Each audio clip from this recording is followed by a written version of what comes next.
Hello friends, welcome to easy learning channel. तर आजच्या लेक्चरमध्ये आपण सॉईल मेकॅनिक्सचा पाचवा लेक्चर आहे आपला. ठीक आहे. तर याच्यामध्ये आपण लिक्विफॅक्शन, त्यानंतर सेन्सिटिव्हिटी, थिक्झोट्रॉफी आणि ॲक्टिव्हिटी या ज्या काही प्रॉपर्टीज आहेत सॉईलच्या त्या डिस्कस करणार आहोत. ठीक आहे. तर लिक्विफॅक्शन म्हणजेच जी सॉईल असते ती स्ट्रेंथ ज्यावेळेस रिड्यूस होते, सॉईलची स्ट्रेंथ. ठीक आहे. ड्यू टू अर्थक्वेक शेकिंग, त्यालाच आपण सायक्लिक लोडिंग पण म्हणू शकतो. तर सायक्लिक लोडिंग झाल्यामुळं किंवा अर्थक्वेकच्या शेकिंगमुळं सॉईलची स्ट्रेंथ ही लूज होते, त्याला आपण लिक्विफॅक्शन म्हणतो. ठीक आहे. तुम्ही ह्या इमेजमध्ये पण ते बघू शकता. And generally liquefaction occurs in saturated sand. कारण ऑलरेडीच सॅच्युरेटेड सँडमध्ये वॉटर कंटेंट जास्त असतं आणि त्यामुळे त्या सॉईलची स्ट्रेंथ ही तशी पण ऑलरेडी कमी झालेली असते. त्यामुळे सगळ्यात जास्त इफेक्ट हा सॅच्युरेटेड सॉईलवर होतो. ठीक आहे. तर बघा, लिक्विफॅक्शन, त्यानंतर थिक्झोट्रॉफी, त्यानंतर सेन्सिटिव्हिटी आणि ॲक्टिव्हिटी या चारही टर्म्स ज्यावेळेस एक्झाम्समध्ये याच्यावर क्वेश्चन्स फ्रेम होतात, तर त्यावेळेस आपल्याला बरेच वेळेस या ज्या टर्म्स आहेत त्या सिमिलर असतात. ठीक आहे. म्हणजे सिमिलर भासतात. ठीक आहे.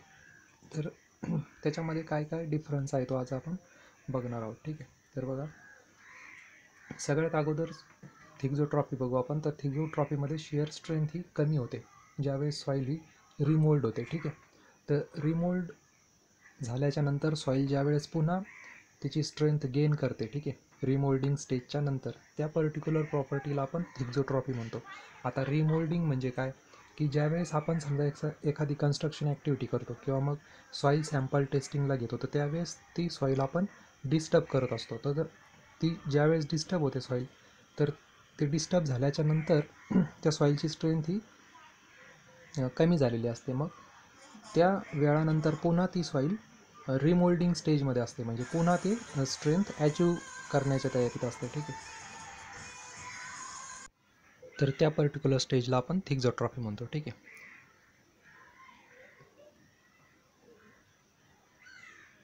हा एक पॉईंट बघा, during pile driving frictional resistance increases due to thixotropy. Pile driving करत असताना फ्रिक्शनल रेजिस्टन्स जो आहे, म्हणजे जे फ्रिक्शन आहे सॉईलमध्ये, ते वाढत जातं आणि फ्रिक्शन जर वाढलं तर थिक्झोट्रॉफीसुद्धा वाढत जाते. ठीक आहे. म्हणजे रिमोल्डिंग स्टेजमधून ज्यावेळेस सॉईल स्ट्रेंथ गेन करत असते, ती ॲक्टिव्हिटी पण वाढत जाते. ठीक आहे. That is regaining strength after disturbance. This is nothing but थिक्झोट्रॉफी, and this particular question has been asked in already PWD 2018 and नगर परिषद 2018. ठीक आहे. त्यानंतर liquefaction, losing the strain due to cyclic loading is nothing but liquefaction. ठीक आहे. And liquefaction under seismic force occurs in loose saturated soil. We have already seen in above image. ठीक आहे.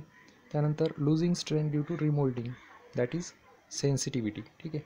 आता बघा, ह्या ट्रिकने पण तुम्ही या दोन गोष्टी लक्षात ठेवू शकता. रिमोल्डिंग, ठीक आहे, रिमोल्डिंगची ज्यावेळेस रिगेनिंग स्ट्रेंथ असते, ठीक आहे,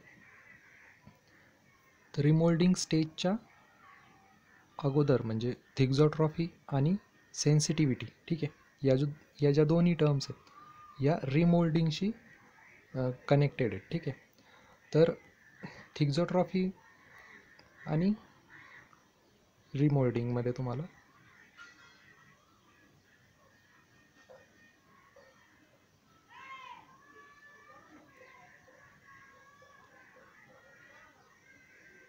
तुम्ही म्हणजे याला ओके, तुम्ही याला असं कन्सिडर करू शकता की रिमोल्डिंग स्टेजच्या नंतर ज्यावेळेस सॉईल स्ट्रेंथ गेन करते त्या केसला तुम्ही थिक्झोट्रॉफी म्हणू शकता, आणि ज्यावेळेस रिमोल्डिंग नंतर सॉईल ही स्ट्रेंथ लूज करते त्या पर्टिक्युलर ॲक्टिव्हिटीला सेन्सिटिव्हिटी म्हणतात. ठीक आहे. म्हणजे थोडक्यात काय, की रिमोल्डिंगच्या स्टेजमध्ये ज्यावेळेस सॉईल स्ट्रेंथ गेन करते त्याला थिक्झोट्रॉफी म्हणायचं, आणि सॉईल स्ट्रेंथ लूज करते त्याला सेन्सिटिव्हिटी म्हणायचं. म्हणजे ह्या ट्रिक्स वापरून तुम्ही या दोन्ही डेफिनेशन्स या लक्षात ठेवू शकता. ठीक आहे. बघा, हा क्वेश्चन वाल्मी 2019मध्ये विचारलेला आहे. ठीक आहे. Regain of strength, that is thixotropy. ठीक आहे.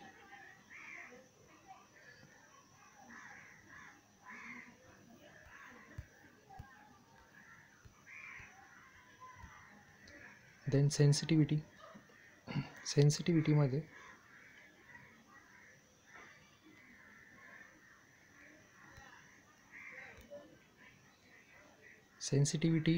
कधी कधी आपल्याला तुम्हाला हा चार्ट पण येतो एक्झाममध्ये, ठीक आहे. याच्यामध्ये sensitivity can be determined by this particular formula, ठीक आहे. Ultimate strength of undisturb soil, that is original soil, natural soil, ठीक आहे. अनडिस्टर्ब, जी डिस्टर्ब नाही झालेली, ठीक आहे. आणि ultimate strength of remoulded state, that is disturb soil. Remoulded म्हणजेच डिस्टर्ब. तर हा जो रेशो आहे तो इंडिकेट करतो सेन्सिटिव्हिटी, ठीक आहे.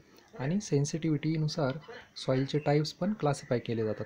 सेन्सिटिव्हिटी लेस दॅन 1 सॉईल टाईप इनसेन्सिटिव्ह, त्याचे एक्झाम्पल्स ग्रॅव्हल आणि कोर्स सँड, ठीक आहे.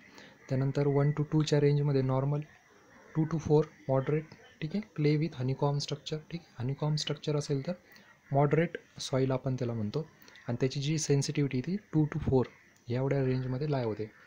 त्यानंतर 4 to 8मध्ये सेन्सिटिव्ह असते क्ले, सिल्ट आणि क्ले त्याचे एक्झाम्पल्स आहेत. त्यानंतर 8 to 16मध्ये एक्स्ट्रा सेन्सिटिव्ह असते सॉईल, आणि ग्रेटर दॅन 16 जर सेन्सिटिव्हिटी असेल तर ती क्विक किंवा अनस्टेबल सॉईल असते, ठीक आहे. तर याच्यावर DFCCIL आणि PWD 2016 याच्यामध्ये ऑलरेडी क्वेश्चन्स विचारलेले आहेत. त्यानंतर ॲक्टिव्हिटी रेशो, ठीक आहे. Activity measure of water holding capacity of क्लेची जी वॉटर होल्डिंग कॅपॅसिटी त्याला पण आपण ॲक्टिव्हिटी म्हणू शकतो, ठीक आहे. And this activity it is use to study soiling जे नेचर असतं सॉईलचं, त्या पर्टिक्युलर प्रॉपर्टीचा स्टडी करण्यासाठी ॲक्टिव्हिटी ही टर्म आपण यूज करतो. आणि ॲक्टिव्हिटीची डेफिनेशन तुम्हाला विचारल्या नाही जाणार सहसा, ठीक आहे. त्याच्यामध्ये हा फॉर्म्युला किंवा मग याच्यावर न्यूमेरिकल्स फ्रेम होतात, ठीक आहे.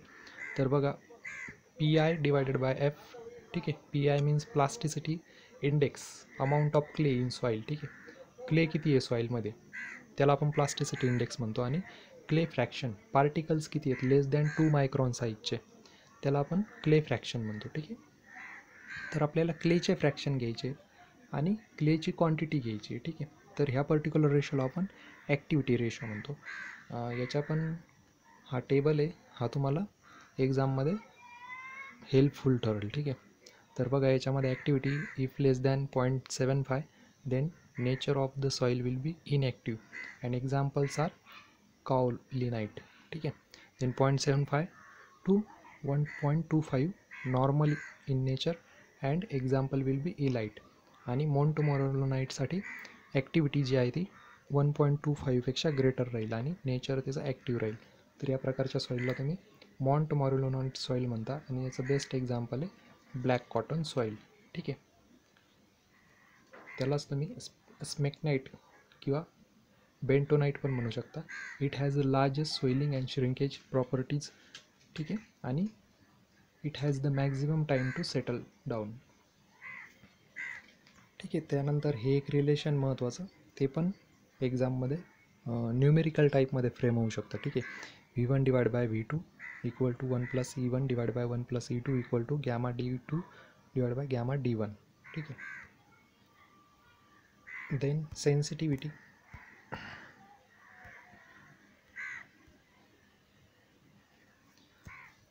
हे आपण ऑलरेडीच टेबल बघितलेलं आहे, ठीक आहे. आणखी क्लिअरिफाय होण्यासाठी मी ही इमेज इथं ॲड केलेली आहे, ठीक आहे. बघा, सेन्सिटिव्हिटीवर विचारलेले क्वेश्चन्स हा DFCCIL 2018मधला क्वेश्चन आहे, ठीक आहे. व्हॅल्यू रेंज फ्रॉम 2 to 4, तर मॉडरेटली सेन्सिटिव्ह, ऑलरेडी आपण टेबल बघितला, ठीक आहे. त्यानंतर हा क्वेश्चन वाल्मीचा आहे, ठीक आहे. याच्यामध्ये तुम्हाला ॲक्टिव्हिटी रेशो म्हणजे ए डिटरमाइन करण्यासाठी विचारला आहे, plasticity index divided by clay fraction, ठीक आहे. तर हे तुम्ही इथून डिटरमाइन करू शकता, ठीक आहे. क्ले फ्रॅक्शन किती दिलेलं आहे की पर्सेंटेज ऑफ सॉईल फ्रॅक्शन, ठीक आहे, किती आहे 24 आहे. आणि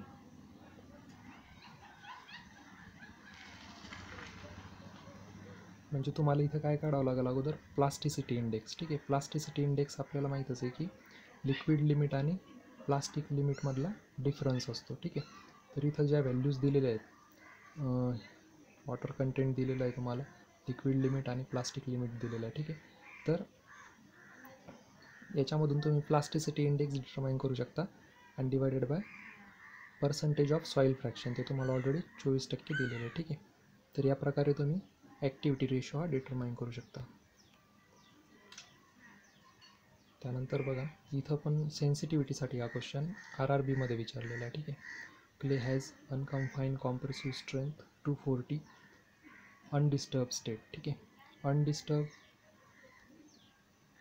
आपण बघितलं, अनडिस्टर्ब डिवाइड बाय डिस्टर्ब. ठीक आहे. हे येतं सेन्सिटिव्हिटी. तर अनडिस्टर्ब किती आहे 240 आणि clay was then remoulded and unconfined compressive strength 60. ठीक आहे. So it will be 4, that is 4. ठीक आहे. ॲक्टिव्हिटी याचा पण टेबल आपण ऑलरेडी बघितलावर. ठीक आहे. तर ॲक्टिव्हिटी, सेन्सिटिव्हिटी आणि थिक्झोट्रॉफी, त्यानंतर लिक्विफॅक्शन. ठीक आहे. या सेम म्हणजे सिमिलर वर्ड्स वाचतात, पण त्याच्यामध्ये या काही बेसिक कन्सेप्ट्स. ठीक आहे. So it will be helpful for your JEE exams. So share with your friends and colleagues. Thanks.